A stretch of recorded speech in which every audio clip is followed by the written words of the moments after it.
ये question coordinate geometry का trigonometry का है, लेकिन चूंकि अब ट्रायंगल दिया है, सब चीज़ें दिया, तो हमने कहा इसको यही डिस्कस कर दें, कोई ऐसी बात नहीं है। वैसे है ये ट्रिग्नोमेट्री का। In triangle P Q R, P is largest angle, cos p is 1/3.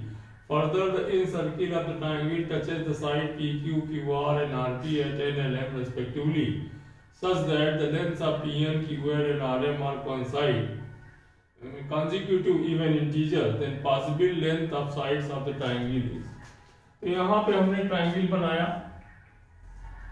ये लिखा P, ये लिखा Q, ये लिखा R, इसके सामने की साइड को P ले लिया, इसके सामने की साइड को R ले लिया।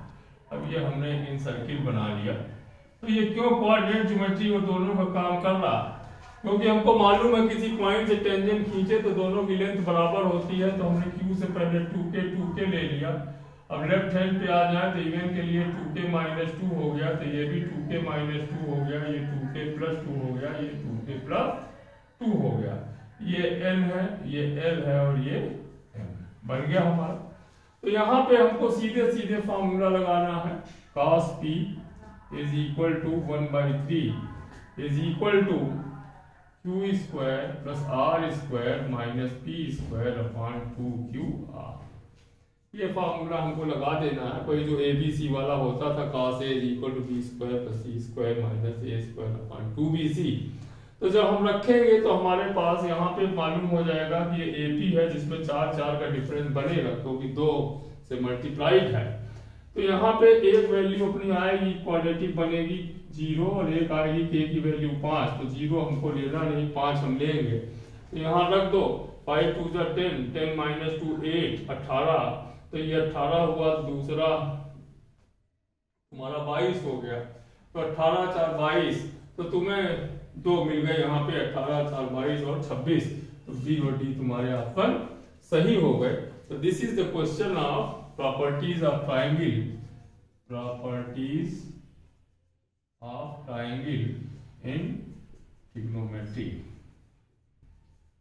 और थोड़ा कॉन्सेप्ट 10th का या जो कह दो सर्किल का लगता है, ठीक है। तो हम लोग नेक्स्ट क्वेश्चन देखते हैं जो we will discuss it. This question match the column वाला है। इसमें दिया है line and y is equal to mx+3 means the y axis at P03 and the arc parabola y square is equal to 16 है। यहाँ पे याद रखने की चीज, ये मीट कहा है, ये नहीं कहा वो टेंजेंट है। और कैसा है कि जहां 0 और y की वैल्यू 0 और 6 के बीच में हो, तो इसके मतलब इसकी लेटेस्ट रेक्टम होती 16, माने 8 से कम हो, तो सेमी लेटेस्ट रेक्टम से, तो माने उसके पहले ही कहीं इंटरसेक्ट पड़े। और पॉइंट दिए x0 y0, तो tangent to the parabola at the point x0 y0 intersect y axis at g 0 y1, ये 0 y1 पे इंटरसेक्ट करना।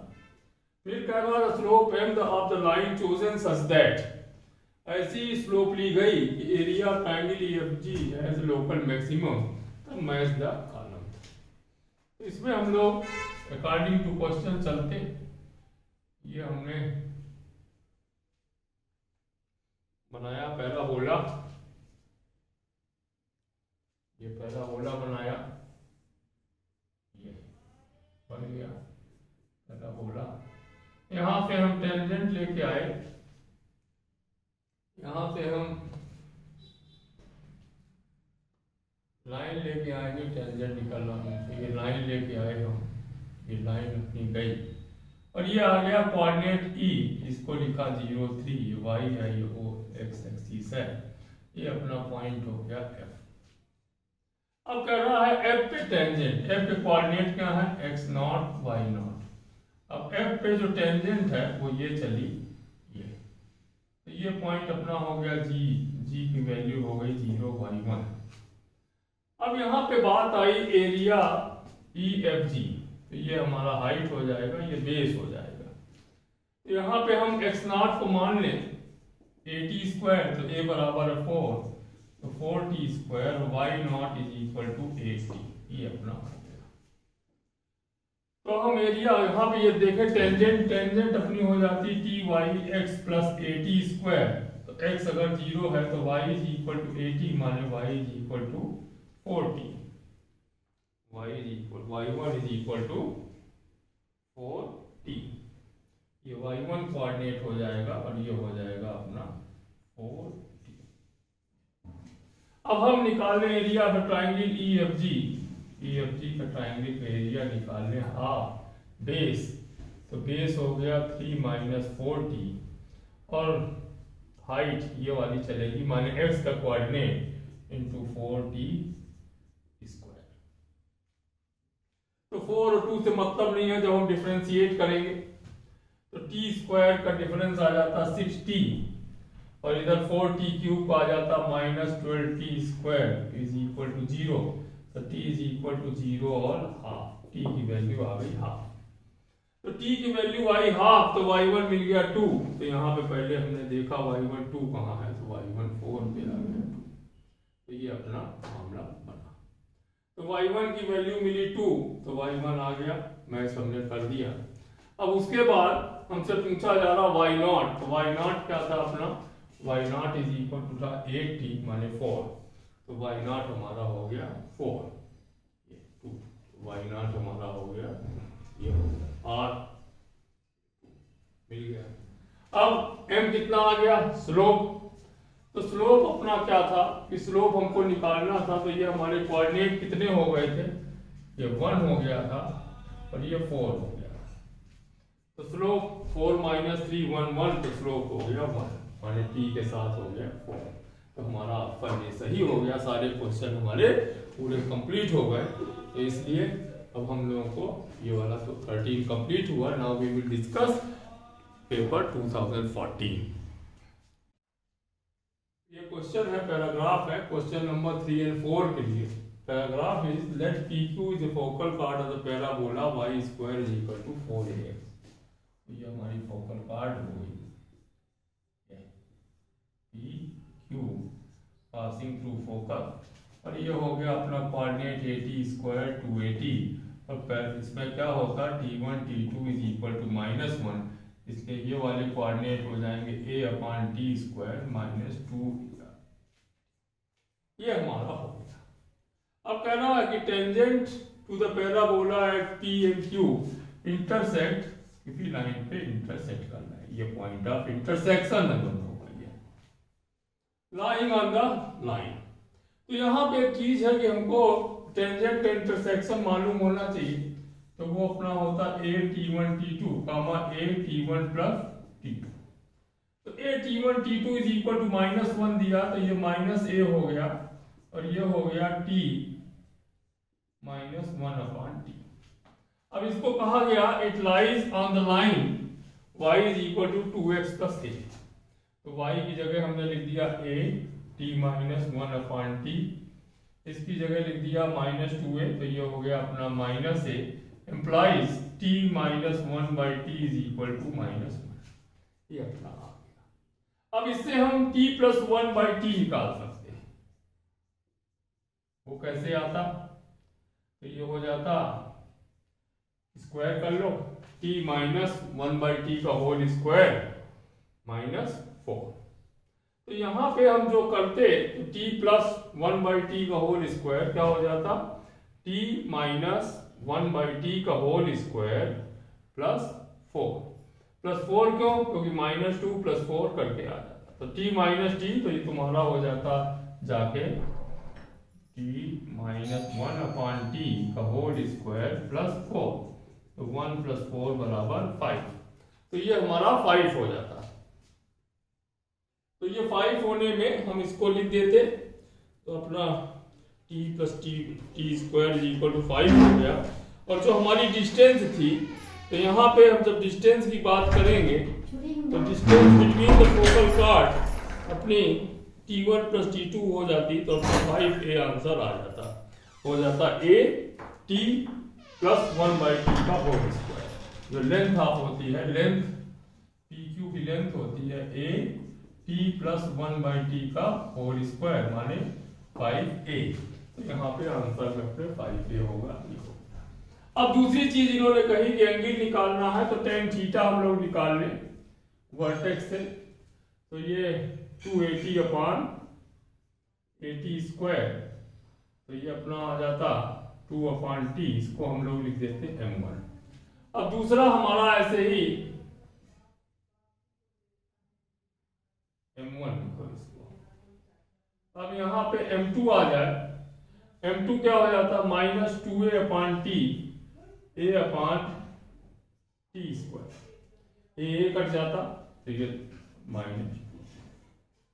अब हमारा एंगल होता tan theta is equal to m1 minus m2, तो दोनों प्लस हो जाते तो अपना 2t प्लस 1/t हो जाता, और ये हो जाता 1 माइनस m1 m2, तो 1 प्लस m1 m2 हो जाता, ये माइनस m1 m2, t अपना कैंसिल हो जाता तो ये 1 माइनस 4 हो जाता। ये √5 था तो आंसर आ जाता माइनस 2√5 अपॉन 3। तो हमारा ऑप्शन डी सही है। तो यहाँ पे इंपॉर्टेंट चीज क्या थी, हमको ये चीज हमारे फिंगर टिप्स में होनी चाहिए। ये बहुत इंपॉर्टेंट आर्टिकल है, और अगर तुम लोगों ने नहीं किया है तो अभी हम इसकी पूरी लेक्चर सीरीज बताएंगे, उसमें मिल जाएगा, तुम लोग उसको पूरा सुन सकते हो, कर सकते हो। तो कोऑर्डिनेट ज्योमेट्री में ये आराम होता है कि अगर तुम्हारे कॉन्सेप्ट मजबूत हैं तो you can do the question in seconds. तो अब हम लोग आते हैं लास्ट क्वेश्चन पे 2013 के। ये 2013 पेपर 2 का सवाल है सर्किल का। इस circle touching x axis at A distance 3 from the origin and having an intercept of length 2√7। तो इसके मतलब एक सेंटर तो इसका 3 हो या -3 हो, तो यहाँ पे हमारे पास ये चीज आ गई 3, इसमें भी 3, इसमें भी 3, सबको दे दिया 3 सेंटर।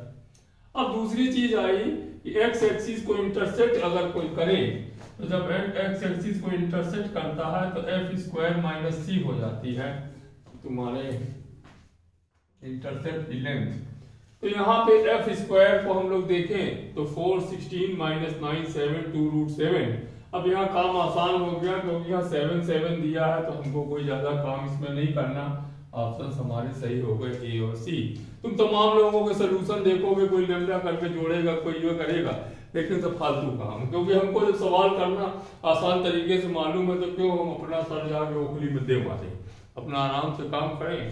क्योंकि हमको तो जितना जहाँ समय कम यूज हो उतना कम यूज करना है, यही एक कॉम्पिटिटिव फीलिंग और कॉम्पिटिटिव होने का सबसे बड़ा मंत्र होता है। तो अब हम लोग नेक्स्ट क्वेश्चन देखते हैं जो 2013 पेपर 2 में आया है। ये हम लोग आज 2013 का पेपर डिस्कस कर रहे हैं और ये पेपर 1 है। तो पेपर 1 में एक ही क्वेश्चन पूछा गया था, अच्छा हमने देखा था एक था, तुम लोग कोई लगे तो वो भी डिस्कस हो जाएगा। A vertical line passing through the point x0 intersect the ellipse x square upon 4 plus y square upon 3 is equal to 1 at the point P and Q। तो पहले हम इसकी बात करें कि अगर इलिप्स इक्वेशन ये होती है हमारी x square upon a square plus y square upon b square is equal to 1, तो y बराबर हो जाता है b अपॉन a under root a square minus x square. ये बहुत ठीक चीज है, इंटीग्रेशन में भी काम आती और ऐसे भी काम आती। दूसरा, अगर हम टेंजेंट की बात करें तो इलिप्स की टेंजेंट अपनी ये होती है। दोनों चीजें हम लोग तैयार कर लें। तो कहते हैं intersect at P and Q, let the tangent to the ellipse at P and Q if delta h is the area of triangle PQR, then delta 1 is the minimum of that maximum between half and 1, and it is a minimum, then this condition is given to you, have to find the answer। तो यहाँ पहला काम क्या है कि हमने ellipse बनाया। जब हमने इलिप्स बनाया तो हमारे पास ये पॉइंट h0 हो गया, ये h हो गया। अब यहीं से हमको मालूम है तो √3/2 4 माइनस h स्क्वायर, यह भी हो गया h minus √3/2 4 minus h square. अब यहाँ पे हमने टेंजेंट ड्रा करनी P और Q पे, P और Q की टेंजेंट। अब टेंजेंट अगर हमारी x एक्सिस को इंटरसेक्ट करेगी तो y 0 होगा, तो x बराबर हो जाएगा a स्क्वायर अपॉन x1, तो यहाँ पे हो जाएगा 4/h, 0। तो हमारा एरिया ऑफ ट्राइंगल हो जाएगा PQR का, ये PQR है, तो ट्राइंगल PQR का एरिया अपना हो जाएगा हाफ बेस, ये ट्वाइस हो जाएगा तो √3 हो जाएगा 4 - h² इंटू हाइट, हाइट हो जाएगी 4/h - h, ये अपना। अब यहाँ पे अब देखेंगे कि ये डिक्रीजिंग फंक्शन, तुम इंटीग्रेट करके भी देख सकते हो, तुम हाफ और 1 भी रख के देख सकते हो। तो हम हाफ पे वैल्यू निकालें, तो हाफ पे वैल्यू हम लोग निकालेंगे, तो जब करेंगे तो यहाँ पे 1/2 तो 16 - 1 15 हो जाएगा, और यहाँ पे 1/2 रखने पे ये ऊपर जाएगा, तो ये भी तुम्हारा 15/2 हो जाएगा। तो 15 का पावर 3/2 आ जाएगी, जिसको हम लोग सॉल्व कर लेंगे तो वो 15 की पावर 3/2, 5 यहाँ पे दिया ही है, तो 5 की पावर 3/2 और 3 की पावर 3/2, 5 की पावर 3/2 माइनस हाफ, तो तुम्हारा 5 मिल जाएगा। तो यहाँ पे हमको एक कंडीशन मिलेगी। सिमिलरली हम Δ2 निकाल लेंगे, जब दोनों की वैल्यू हम रखेंगे तो ये अपनी 45 आएगी और ये 36 आएगी, आंसर हमारा 9 आएगा। हमने जानबूझ के बहुत चीजें नहीं रखी, क्योंकि रखना ही है वैल्यू, तो उसको तुम लोग रख के चेक कर सकते हो। 1 वाली वैल्यू तो बहुत आसान है, 3√3 हो गया, ये 3 हो गया, तो 3 की पावर 3/2 हो गया। ये तुम्हारा 4 था तो यहाँ 3/3 9, और ये देखो यहाँ पे 4 हो गया, 9 4 36, अपने आप ही वैल्यू मालूम हो जा रही। तो तुमको इसमें ये चीज जाननी थी, इंटीजर टाइप था, तो अगर हमको फिर देखो वही चीज आई कि अगर हमको आर्टिकल सब चीजें, ये सब हमको बड़ी बेसिक्स हैं, ये चीजें बेसिक्स रहते हैं, तो इनको हमको बहुत ध्यान रखना चाहिए, क्योंकि इंटीग्रेशन में भी काम आता है, एरिया में भी काम आता है, हर जगह इन चीजों का हमें वैल्यू मिल जाती है। और इससे डोमेन की बात भी हो जाती है, (² - x² greater than equal to 0, it means x will lies between -a and a। तो ये भी तुम देख सकते हो, यहाँ पे हमको ग्राफ भी सब मालूम हो जाते हैं। तो ठीक है, हम लोग अब आते हैं 2013 के पेपर 2 पे।